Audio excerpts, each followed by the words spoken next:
My name is Rafał Motriuk. I am a SWPS lecturer. Welcome everybody to our event today, and the event is going to be on caremongering. Hope everybody's well and staying safe. Now today you'll be able to enjoy two parts of our conference. Part two will be hosted by the university's Michał Ulidis, and this will be a talk with a successful Polish businessman, creator of the Witcher game and founder of the CD Projekt company, and also human-friendly company Mutida, Michał Kiciński. So that's going to start in about an hour. But right now, let me introduce our first part and our first guest. Her name is Danielle Baskin. She's a business person, creator, designer, and inventor. And we'll be talking about her experiences with a special focus perhaps on caremongering, that is selflessly helping people in need. Danielle, welcome to the University of Social Sciences and Humanities and our publication contents. Thank you for having me.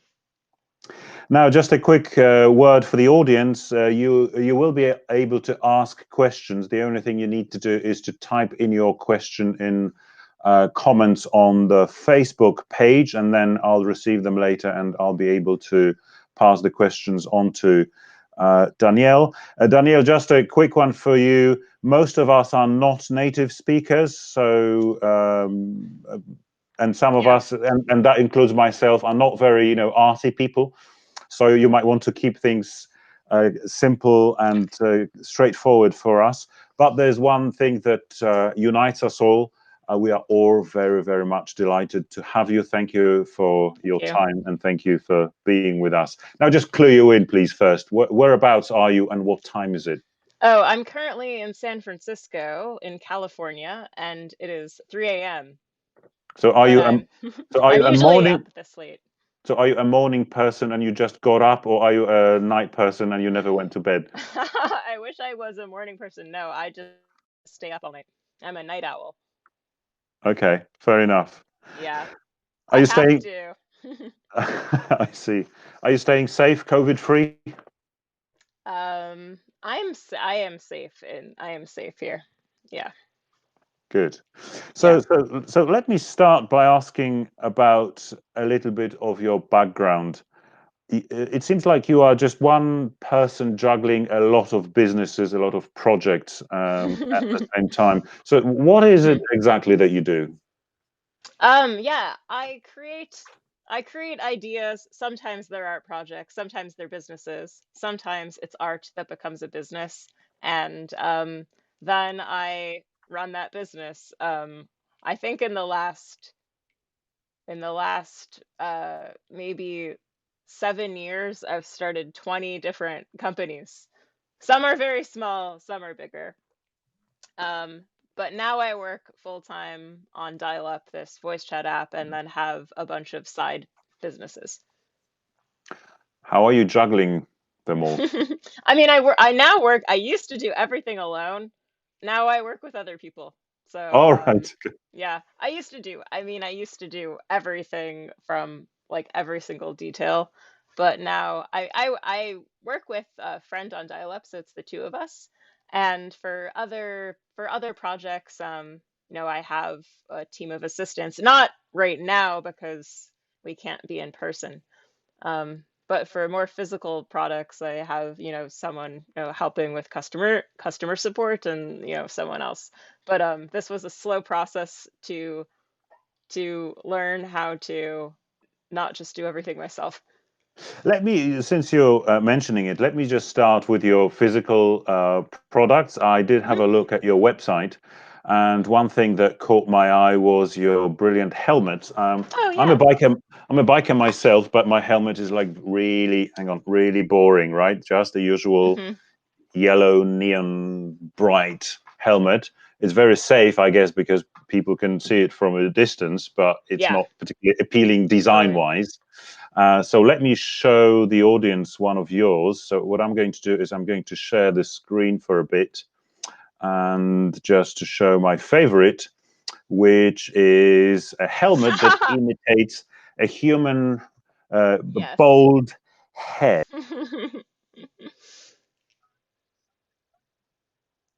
My hair keeps growing back like crazy, so I gave up the idea of shaving it. Yeah. But of course, I'm joking here, but it looks like, what you've done here is you broke a rule in a sense where I don't suppose that must be very appealing to a lot of people, trying to get this sort of helmet. Yeah. So my question here is, do you need to break those rules to be artful and inventive? Yeah, I mean, I think that something like this is it took a lot of trying to figure out all these different designs for helmets, and then over time I'm like, oh, what is the strangest thing that'll turn heads, and this is one of them among like 150 other designs. But yeah, I mean, your question, does something have to break? Uh, what is your question? Something have to break a Like, system? art is something, if Yeah. I understand it correctly, being inventive, but what it really means being inventive, Oh, to break a to concept or break, something. yeah, or break Yeah. a rule Yeah, or a I convention. actually Yeah, I mean, for me, art is combining unexpected ideas, not necessarily breaking an existing idea, but it's taking, a concept that maybe you learned from something and applying it to something totally different. I think I got into unique helmets because I started this company when I was 19, and at the time I was studying optical illusions, and I All thought right. like, what if the helmet looked transparent or invisible? And so that was on my mind. It was really like, okay, apply this other idea I had to helmets. And then through lots of ideas, like you learn how to do something and then put it in a totally unexpected field where no one has encountered that before, and that can turn into an artwork. Right. So let me just show the audience maybe one or two more. So, for example, this one, which is a soccer ball. I That's expect this would tricky. be very, very popular in Europe. Hmm. Some mountains here. So yeah, ocean waves, that sort of thing. I like the one Hmm. with kind of wooden pattern. And there were also, if I remember correctly, some fruits like strawberries. So that they must. My Done point is they lots of must. fruits, yes. So But I my point started, here is that yeah. yeah. Sorry, go on. The first one I ever did was just the sky because I thought that would be the most invisible one. It looked like I had like for myself, I had a daytime sky, nighttime sky, and sunset sky, so I could change my helmet depending on what time of day I was going for a bike ride. That was my first collection. But of course, some of them must be standing out, like a huge strawberry standing out from the Yes. crowd. And then the way I understand it is that you were actually approached by people asking, where did you get this one? Yeah, it took me, once people started asking, where did you get this? Then I set up a website. At first, I just give them my email address, but then I set up a website pretty quickly. And then it just grew on the internet. So, Mhm. Okay, so that yeah. was an early one, right? The Well, that I start inkwell helmet. yes, I started that company when I was 19. I'm now 31. So that was my first. Well, I had companies when I was even younger, but that was my first like product I sold on the internet to total strangers. Um, and that grew, that supported me in my early 20s, but then simultaneously I started other businesses. Is it still alive though? Let me ask you this. Yeah, Yeah, is it? All right, it okay. is, but I actually now manufacture helmets, so I make the actual shell. Uh, Uh-huh. and I also now I don't do I I do not have time to do like special hand painted helmets. Only occasionally. People email me and there's a wait list. But what I do bulk helmets for Right. companies. So if they want 500, So you weren't pretty much commercial with this. it always was because I people asked me for logos on helmets when I first started. I just I was hand painting logos Hmm. and realized there's like some faster methods. Um, but I occasionally will do an intricate hand painted helmet. I'm just not doing it all the time because I have other projects. I think at some point I will revamp the company and have work with other local artists in San Francisco. So let me ask you, since you're mentioning your other projects, and Hmm. again, another one that caught my eye was sweaters for drones, and I'm going to repeat Yes. that for the audience. It's actually sweaters for drones. So this is what they look like. Again, if I just can share the screen for a bit. So you've got a drone, which is like a flying machine that you operate wirelessly from a distance, and you actually have can put some sweaters on that. That's a bit Yes. crazy. That's a bit crazy. I know, totally. I mean, I did it as a joke. I created this because I thought it was silly. Do you do it a lot, just for silliness, just for fun, Well, just to do something rather than nothing? I mean, I did it particularly I wanted to do it for Fashion Week in San Francisco because where I live at the time there was a big drone craze. So a lot of people were buying drones and I sort of um there was also Fashion Week, so that's when all these fashion designers are gathering to have their runway shows. And I thought, oh, well, what if drones were part of this fashion show? And I ended up making sweaters for drones, but I launched it around Christmas as this like campaign to when it's cold outside, it will keep your drone cozy and warm. And I thought it was silly, and I mean it's sort of I guess in a way a satire of capitalism. However, I actually had this as a real product that someone could Mhm. buy. Yeah, it reminds me of, another. I know it's a bit far removed, but it reminds me of how Paul McCartney, the Beatles bassist, used to compose a song. Sometimes he just played around, being silly with his guitar or with his bass, and that's how "Yesterday," for example, was created. So I Mm. don't suppose it's just a bad idea, to be silly from time to time. Yeah, I mean I think that it is. I often will create a an idea just to entertain one person, just to entertain one friend, or even because I find that joke funny. But then Uh-huh. once you put it online, it has a life of its own, and the thing you found funny might be funny to 100,000 people. Okay, So, one more of your products that I'm not sure whether was silly or business-like, or which one was custom avocados. So you mentioned you did a lot of oh, fruit. So again, for the yes, I audience, pick mean, one of them. yeah, that's actually, I ran a company called Branded Fruit.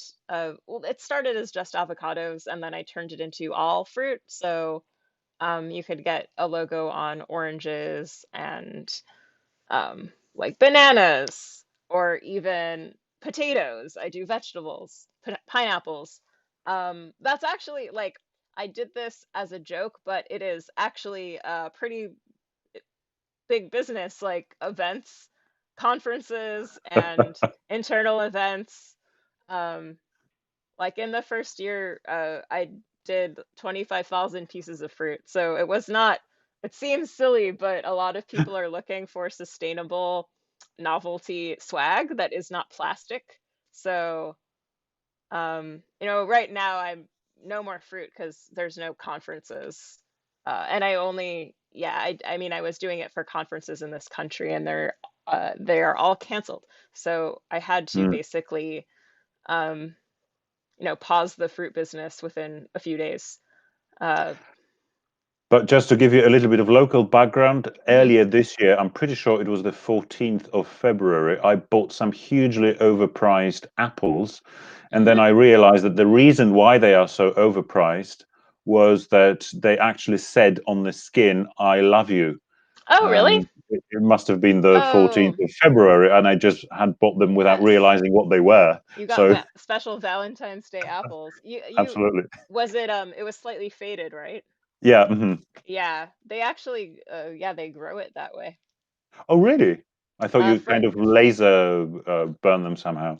for other fruit, well, you don't want to laser cut a fruit because it would then start rotting. But for apples, they actually put when it's on the tree, they put a screen on. Mm, It's sort of a stencil, and so the part that was not exposed to the sunlight doesn't turn red.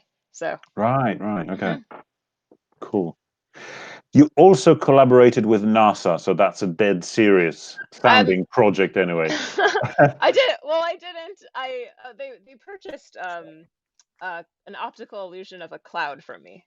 Uh-huh. It, I don't know if it was a collaboration, but I did sell products to them. So I created a file folder of maybe a picture would be helpful. I don't know if you could find it, but I created a file folder.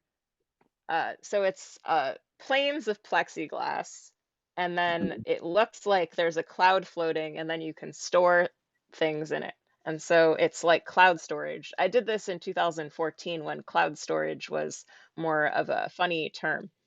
Um, or it was a new term. It was a new term. So people are Right, making right. cloud storage jokes. But yeah, so uh NASA wanted a version of this with their photographs of their satellite imagery printed Uh-huh. onto the bottom. So that's what I did for So, them. just to make sure that I get this correctly, so it was like a combination of the cloud computing technology, which was only being born at that time, and the actual physical clouds in the skies that you work with for some sort of files, right? Yeah, I mean it was literal cloud storage. It was a file folder, so Okay. you could put things in it. There's no technical component to it, but it looked like a cloud. Yes. Right, right. Okay, fair enough. So let me move on to your current projects, and one of your latest ones is called Dialup, which I Hmm. understand is a voice-based social network that Yeah. connects friends in phone calls. Tell us about it. Yeah. So Dialup is an iOS and Android app that I've been working on for the last year with my friend Max Hawkins, and it connects strangers to discuss topics on the phone, but you get a surprise call. So maybe like once a day or however many calls you sign up for, your phone Mm. rings, and when you pick up the phone, it's someone else who wants to talk, but they could be anywhere. Um, So you and don't know there's who they are or what they want to talk about. well, you know the topic that you have in common, but you don't know who they are or where they are. And it's in 183 countries, so it could be someone anywhere. Right. Okay. So when you sign up, does it mean that you sort of specify what you want to talk about and how many calls you're willing to take any given day or period of time?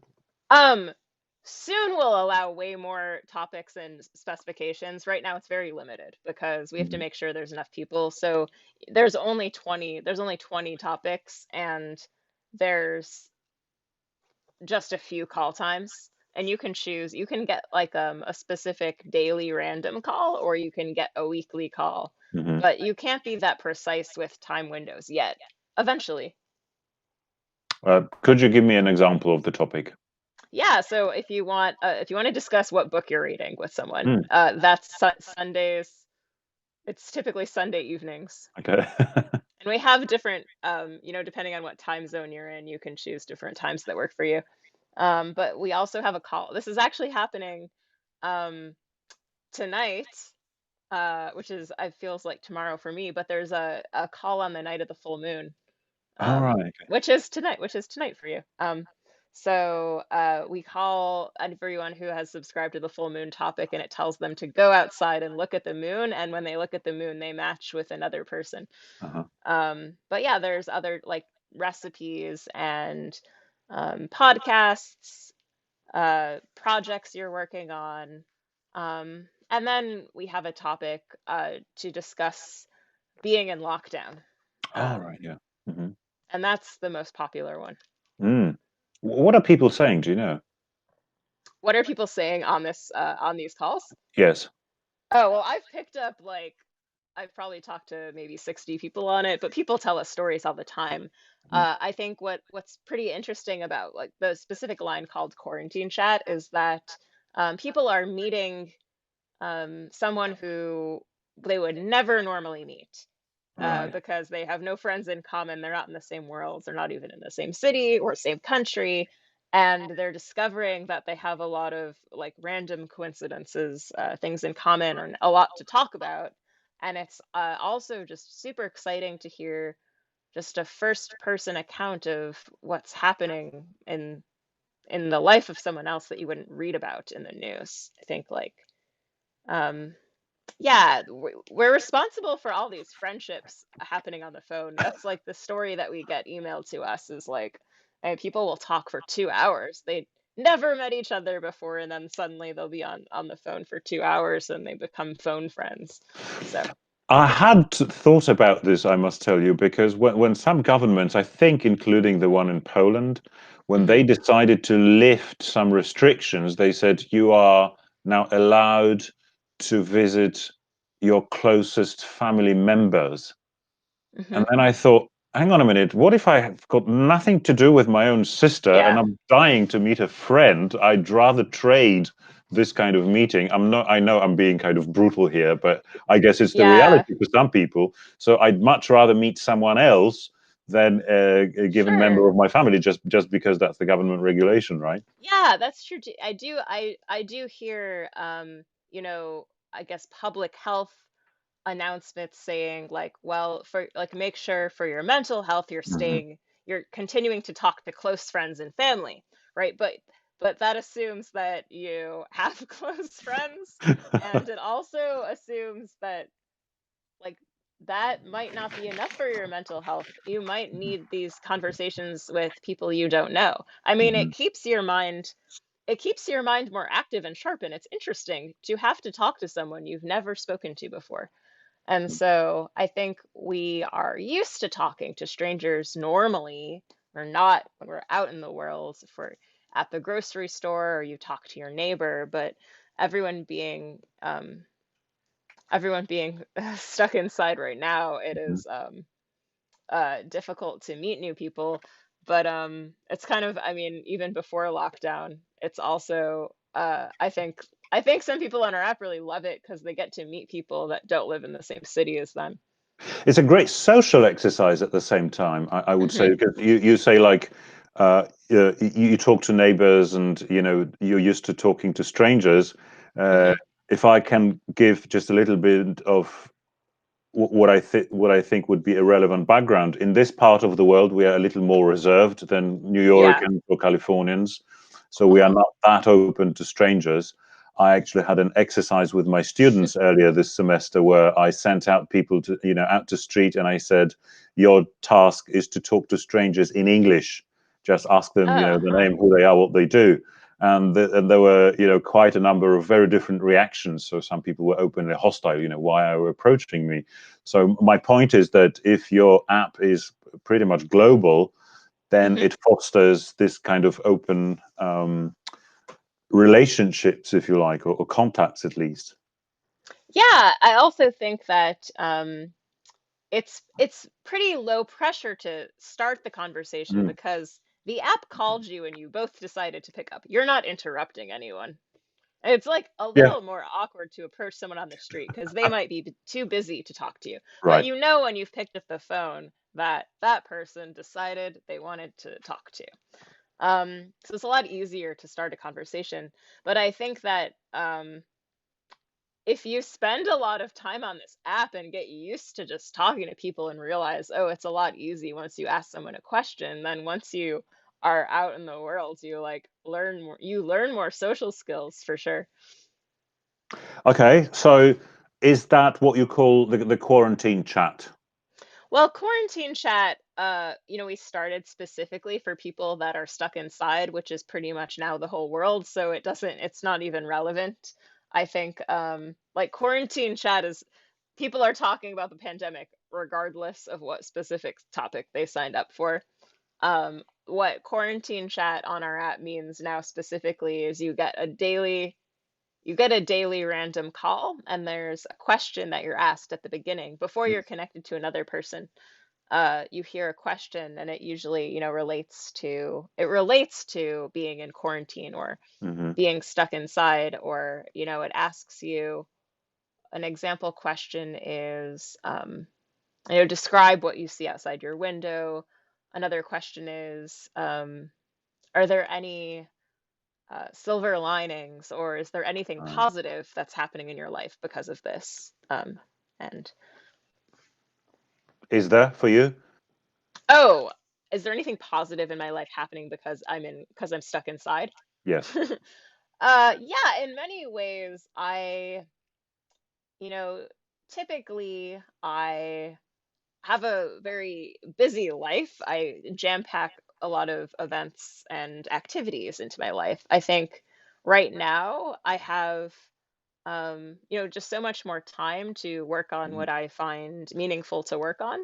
Mm-hmm. And I also kind of like that I am able to have so much time to talk to strangers. I mean, I'm also talking to some friends virtually, but I through our app, but also like through Twitter and through other social media. And I have met a lot of people on the internet that I probably would never have had time to respond to if I was out, like going out and doing things. Um, yeah, I mean, um, I think that because all of our communications are virtual now, Mm.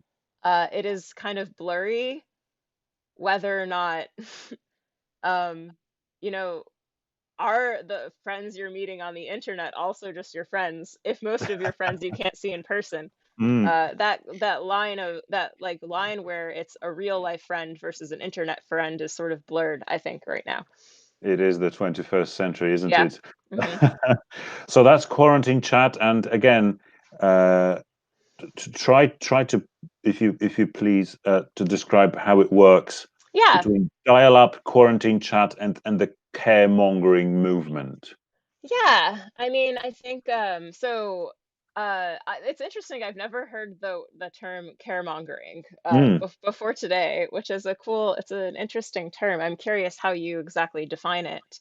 Um, but I think what I've noticed on dial-up and quarantine chat is that there is, and I mean, it might be like, part of the caremongering movement, but, spending time really listening and understanding a total stranger and like being kind to them and asking them questions and seeing if they're okay is Mm. feels more normal right now. Um, I don't, how do you define caremongering? It's a good question. It's new to me. I think it's new anyway. Mm-hmm. I think caremongering is being not only being good and kind selflessly Mm-hmm. to other people, but it's also about promoting the whole idea of it. It Mm, it yeah. brings back one of those very early memories. Uh, I think must have been early 80s or something, when I was a small kid, and there was this movement called Invisible Hand, where you did something good for somebody in need, but they didn't know who you were. You just, Yeah. took out their trash or something like that. It was a Mm-hmm. different era, different times, completely Mm-hmm. different situation. But I Mm-hmm. think that the basics may be the same, where you do something good for somebody who needs it, and then you propagate the idea, I think. Yeah. Is that what's been happening in the US as well? Oh, for sure. I mean, in San Francisco, just so many people are like my neighbors texted me and like just ask like, "Do you need anything?" I think Mhm. the beginning of any sort of call, even if it has nothing, it's someone you don't know, a sales call, whatever. People are like, "How are you doing?" I think Mm. checking in with people and finding out how they're feeling uh is something people are totally doing, and also sharing more resources. Of course, like, I mean, this is specifically my experience in California. Right. But I do see lots of organizations springing up across the whole country, even sharing resources. When we I was a part of an organizational committee trying to uh, organize people to sew masks and get them delivered to hospitals. So Mhm. nurses and doctors could have masks. And just within that community, we're all sharing like the code for our websites and how we made the spreadsheets and all kind of working together with people we don't know to Mhm. build these systems, which I hadn't witnessed like happening so fast until now. Right. So it's I guess the notion of, every little helps, and if enough of us do every little thing, then the cumulative effect is going to be a big one, right? Yeah, I also think I think it's also difficult to I think a lot of people want to help, but don't even know how. Mm. And so I think there uh, are also tools being built so you can ask for help. I think that's an issue. A lot of people are like Yeah. not going to admit that they need help, or Mhm. um, so I think there's going to be more systems in place for connecting people who are trying to help with people who are seeking it. Right. Let me move on to our audience's questions. I can see Okay, that we've got one or two, if you don't mind. So the first sure. question from the audience is, what do you think is your biggest success among all the businesses you created, and which one are you most proud of? Oh, interesting. This depends how you define success. Mm. If you define success in like which one was the best business, it's a different answer than the one that I care about more and I think has affected more people. I mean, it's typical that the project that I'm working on right now is my favorite one. And so I think Dialup is my favorite business. I mean, it's a little bit different than the other things I've done because it's an app versus my other things are very rooted in the physical world. Um, but I like this because it's affecting people emotionally and giving Mm. people experiences and friendships that they would not have encountered otherwise. And I think a lot of my other projects, um, they're like beautiful objects and clever and perhaps have inspired interesting conversations. But I don't think they're affecting anyone's life in any Mhm. way. So, yeah. Okay. Thank you for that. Question number two. What are your plans for further development of dial-up and quarantine chat? Yeah, I mean, so right now we have, thousands of people keep joining. We would love to build out a more robust topics section. So like, you choose more specific details of what you want to talk about and choose more time windows. I mean, we imagine like, a few months from now, we have way more people on the app. And so this is like a great way to find the right person to talk to. In addition, we want people to be able to just stay in touch with their friends that they've met on the app, and also their friends that they have anyway Mm. in serendipitous phone calls. I think when we first started the app, it was just me and 30 other friends all getting randomly matched in calls every few days, and that was a really delightful way to find out what was going on in each other's Mhm. lives. And so we want to introduce that system again to everyone. Question number three. Do you have any more ideas for next projects, or are you just going to focus on the present ones and the ones that are well-developed brands? Um, it's hard for me to stop thinking of ideas. So for sure, I imagine I'll continue to launch stuff, though it'll be difficult to actually manage it. The other project I am doing right now, in addition to Dial-Up, is I've created a mask company that creates similar to my helmets you saw earlier. That's a Mhm. mask that looks like your face. So it's printed with your face, and you put it on, and it looks like you. So Okay. it's called Maskal. It's on Maskalike. That's the website, and I I've been developing that like on some nights and weekends. Um, but So you would, it's difficult too. Uh, when I'm excited about an idea, I try to do it. I think that the trick is to figure out how whether or not you want it to just be a one, I'm only making 5 of these and it's not a real company, or if you want right. to grow it into a larger business, find other people to collaborate with. So that's what phase I'm in now, is just finding collaborators for the mass company. But still, let me tell you, on a personal level, I do admire your faithfulness to art, because the simplest idea would be to create a mask saying "Make America Great Again," possibly, and that would Oh be a no, I don't want to great do that. sales. I know. I mean, people have asked me to yeah, I don't want to do that. I'm sure that would sell. Okay. Can you tell us, again, a question from the audience, Hmm. can you tell us how difficult or how easy is it to create a new business in the USA? Yeah. From business point of view, it is easy to run your own company, and do you get any help from the government? Because the question continues, so many businesses might see it as difficult, and they might not have been taken care of. Yeah, I mean, before I start any business, I quickly create a website for it, right? So like I am gauging interest before I've even formed an entity. It is easy to actually like legally, it's easy to form a business. Mm, Financially, I've never received assistance from the government to start a business.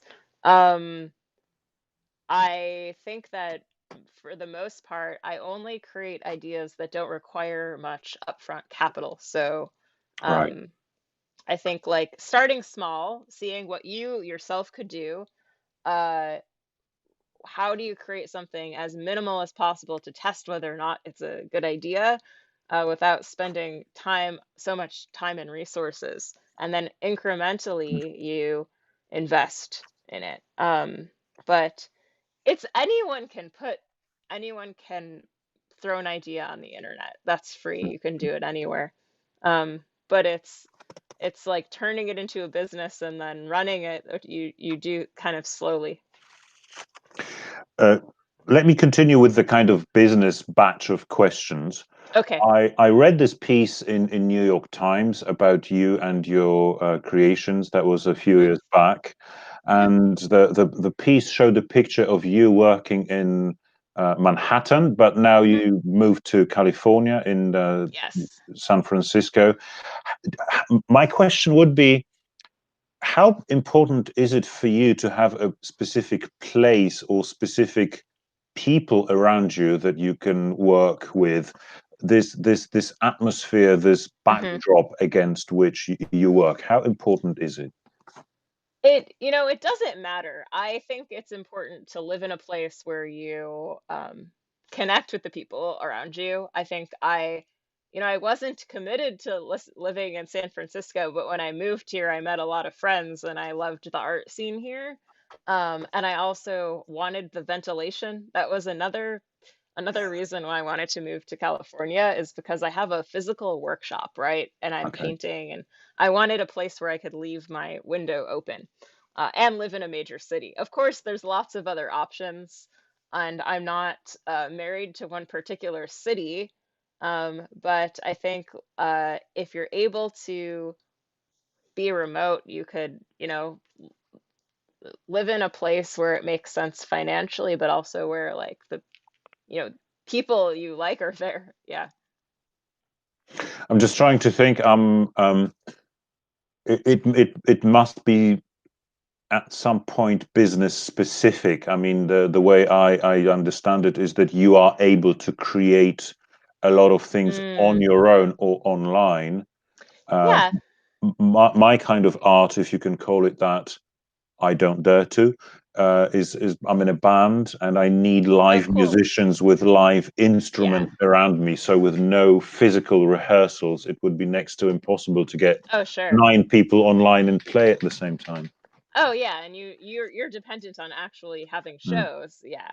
I think for anything that exists purely on the internet, like, yeah, you could be anywhere.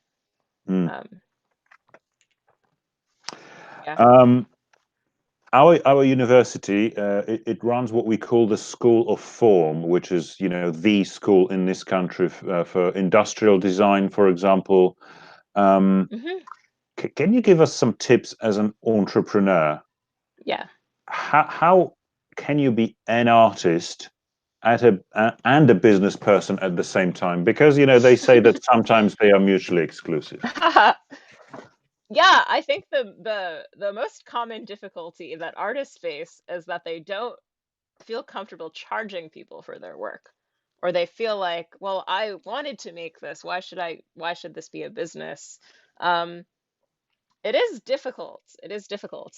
I think that the the ideas that I've created that have been the best businesses have not been my necessarily my favorite artistic endeavors. Mhm. I mean, like the business that did really well last year was my branded fruit company. While the initial idea was an art project, the actual business printing logos on fruit is like pretty corporate, like it is a straightforward, it is a swag business. Yeah. It's a B2B swag business. I actually think it's a good strategy as an artist to potentially you separate what you think is art that's very important to you, and then you figure out some other thing that people want that doesn't affect your creativity and try to sell that thing to support the other thing.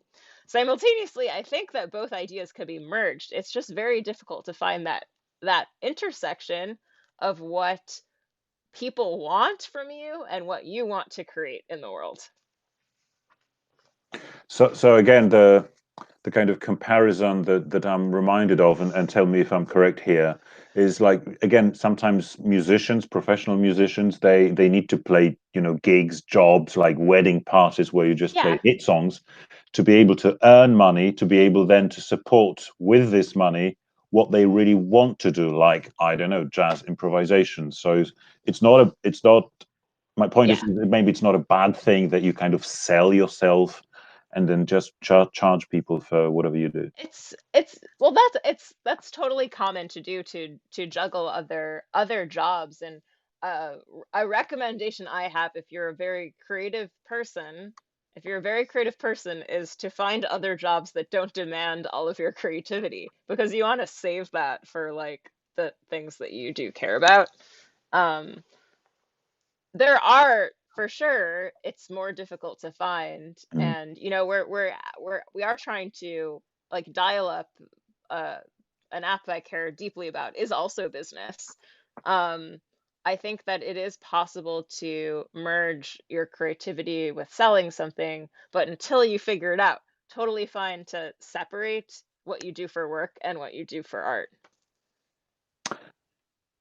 You said before that it depends what you consider a success. Do you consider Mm. yourself a successful person? Well, applying your own Uh, standards of success? I mean, I think, like, uh I mean, so for I think what I define as success is like, I mean, this is a difficult question. I know. So let me I think rephrase it. I Did you get define what you I wanted? feel I mean, I feel incredibly lucky to know the people that I know, and to to get the experiences that I have, and to be able to wake up and create things. I'm incredibly lucky that I have freedom to create stuff. Mhm. Um, I, um, you know, it's interesting because I feel like I create stuff because I'm always trying to seek something else. So I never feel like I have, it's hard to feel like I've accomplished anything because I'm always trying to, like, do a different thing. Uh-huh. Um, but I think, a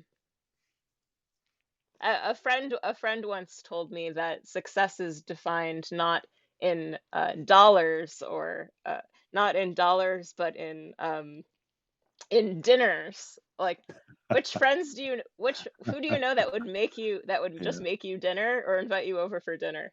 And Fair enough.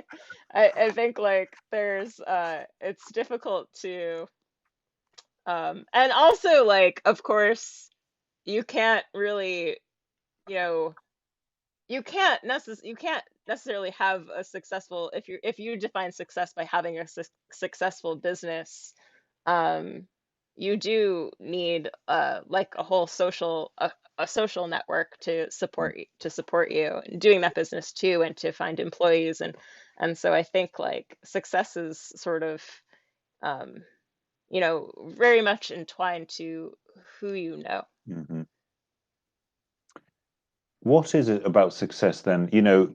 Bearing in mind that everybody can have their own definition of success. For somebody, it may be bringing up children and Totally. seeing success in Yeah. that. Yeah. Yeah. Uh, but what are Mm. the crucial components of a success, would you say? Is it talent? Is it hard work? Is it luck? How do you see it? Uh, so much luck. I think it's so much. It's like so much randomness and luck. It's like, you happen to meet someone at the right time, and you happen to be born into a situation, or there's so many things that extremely talented people will not be able to do because they were not in the right place at the right time. Mm, And so I think like it is, yeah, a lot of amazing opportunities happen totally randomly. And then, you choose whether or not I think you can navigate the system of luck and randomness, and you can set up right, right, situations where you make yourself more lucky. Like if you attend more events and meet more people, you'll be more lucky, right? right. So you can sort of tweak your amount of luck, but like only so much. And yeah, I mean so much of success and accomplishing anything is total luck, I think. Does it, though, have to do anything with perseverance, hanging in there? I mean, your own Yeah. website, in your own words, used to be um, primitive, low tech, Mm. or gruesome. My favorite word would be, if you forgive my phrasing. So it must have taken some kind of perseverance, not giving up, even when you thought that things were not going that well at the beginning. Then you were able to hang in there and just continue and just develop the Oh, website and the business. yeah, I mean, for sure. I think I'm always trying to improve and tweak something that I've created, and I quickly see what's not working, Mm, and I kill what's not working, and I create a new thing. And part of that also comes from, I guess, I don't really hold on to any one idea too tightly.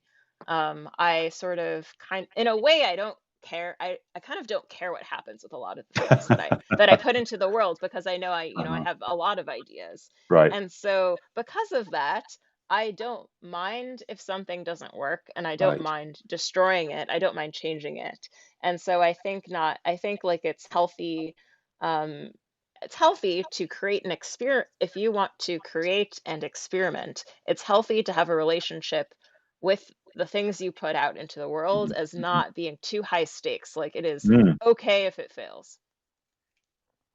So it's like dates, low expectations are the best Oh ones. yeah, I think it's good to have really low expectations for all of your projects. And you'll figure out. I think it's like once you assess how people are interacting with the thing, you can sort of figure out what's more important.